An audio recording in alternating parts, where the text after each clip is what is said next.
उत्तर प्रदेश सरकार ने प्रदेश के उन सरकारी प्राइमरी स्कूलों को मर्ज करने का निर्णय लिया है जहां छात्र संख्या बहुत कम है।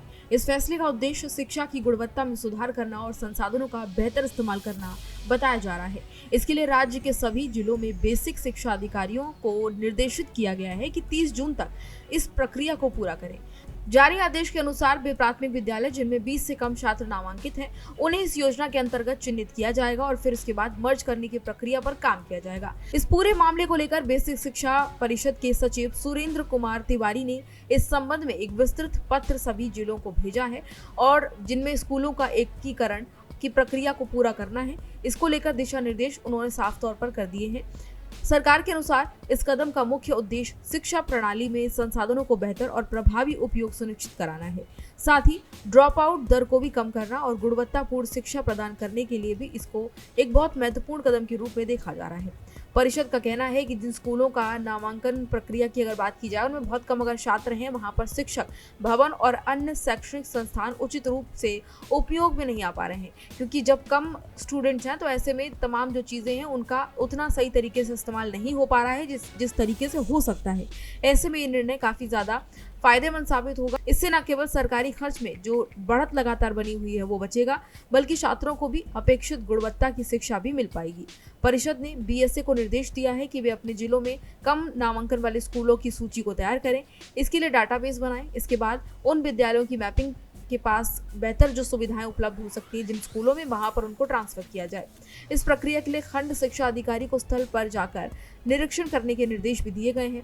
मौके पर जाके इस पूरे मामले को लेकर पूरी जांच रिपोर्ट तैयार करने के लिए कहा गया है और इसके लिए ये जानना बहुत जरूरी है कि कहां पर इसका ट्रांसफर किया जाएगा, छात्रों की संख्या कितनी है, भौगोलिक दूरी कितनी है, यानी कि डिस्टेंस कितना है, इसके साथ ही बच्चों की पहुंच कहां तक हो सकती है, समावेशिता और स्थानीय सामाजिक परिस्थितियों को भी ध्यान में रखा जाएगा कि किस तरीके से बच्चे अगर ट्रांसफर किया जा रहा है स्कूल को तो वहां तक कैसे पहुंचेंगे, उनको कोई समस्या ना हो। इसके अलावा अभिभावकों, शिक्षकों, इसके साथ ही साथ शिक्षक संगठनों और स्थानीय समुदाय के साथ भी लोगों से बातचीत की जाएगी, उनका विचार, उनका सुझाव भी लिया जाएगा, ताकि तमाम चीज़ों को ध्यान में रखते हुए ये फैसला लिया जाए कि जहाँ पर स्कूल ट्रांसफर किया जा रहा है वहाँ पर सुविधाएं मिल पाएंगी या नहीं। इससे ये सुनिश्चित किया जा सकेगा कि मर्जिंग से छात्रों को बहुत ज़्यादा मुश्किल नहीं होगी और उनको फ़ायदा मिलेगा, क्योंकि उसका उद्देश्य सिर्फ फ़ायदा देना ही है। मर्ज किए गए विद्यालयों की तमाम जो लिस्ट है उसको टाइम पर तैयार किया जाएगा।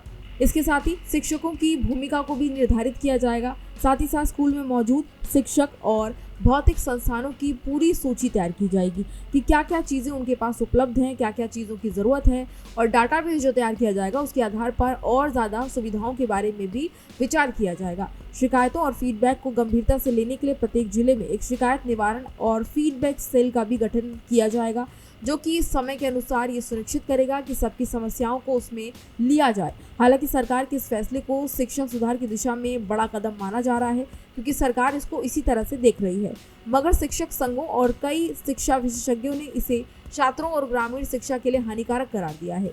शिक्षकों का कहना है कि अभी भी बड़ी संख्या में बच्चे स्कूल से बाहर हो रहे हैं।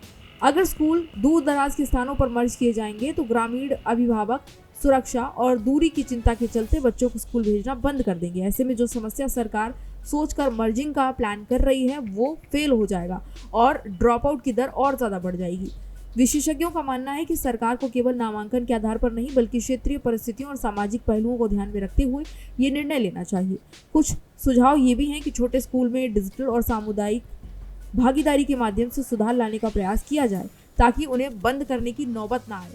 साथ ही साथ आपको बता दें कि उत्तर प्रदेश की सरकार के इस फैसले से राज्य की प्राथमिक शिक्षा व्यवस्था में बदलाव आ सकता है, लेकिन ऐसे में समस्या बड़ी ये है कि जहां एक और इस कदम को शिक्षा व्यवस्था को बेहतर बनाने के लिए सरकार उठा रही है, वहीं दूसरी तरफ इसके संभावित प्रभाव भी नज़रअंदाज नहीं किए जा सकते हैं, जिनसे छात्रों को दिक्कत होगी। हालांकि देखने वाली बात यह होगी कि सरकार किस तरीके से इस योजना को धरातल पर उतारती है और इससे जुड़े सभी पक्षों की आकांक्षाओं पर, उनकी तमाम आशंकाओं पर किस तरीके से खरी उतरती है और क्या सरकार प्लान करती है और वो कितना कामयाब होगा, ये आने वाले समय में पता लगेगा। आपका इस पर क्या कहना है, आपकी क्या राय है, आपको क्या लगता है कि सरकार का ये फैसला कितना कारगर साबित होगा, हमें कमेंट बॉक्स में ज़रूर बताएं।